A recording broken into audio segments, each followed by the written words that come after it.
Electric गाड़ियां सिर्फ पर्यावरण के लिए नहीं हैं, ये हमारी इकोनॉमी को भी बदल रही हैं। चलिए देखते हैं कैसे। तो मतलब कम लागत, नई नौकरियां और बढ़ता एक्सपोर्ट, ये है ईवी का असली इम्पैक्ट। तो सवाल ये है कि एक कार फैक्ट्री से देश की इकोनॉमी कैसे मजबूत होती है। इसकी शुरुआत होती है एक बड़े इंडस्ट्रियल बूम से, मतलब मैन्युफैक्चरिंग में एक नई क्रांति।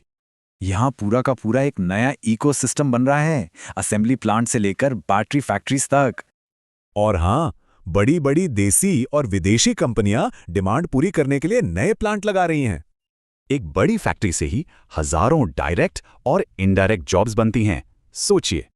तो ठीक है, फैक्ट्री से जॉब्स तो आई, पर इसका आम घरों पर क्या असर होता है? गाड़ी चलाने वालों के लिए सीधी बचत है।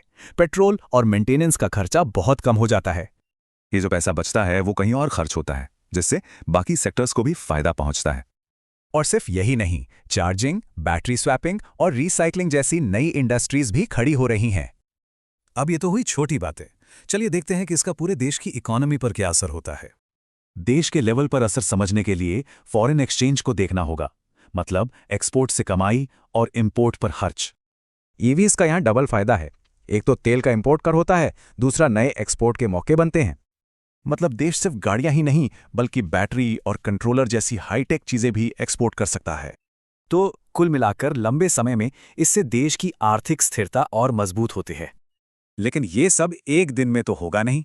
तो सवाल है, आगे का रोड मैप क्या है?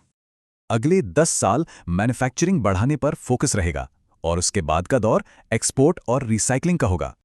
पर यह रास्ता इतना आसान भी नहीं है। इसमें कई बड़ी रुकावटें भी हैं, जैसे बैटरी के लिए कच्चा माल, चार्जिंग के लिए ग्रिड और लोगों के लिए सस्ती फाइनेंसिंग। तो रोड मैप तो साफ है, लेकिन सबसे बड़ा सवाल यह है, क्या हम इसे तेजी से लागू कर पाएंगे?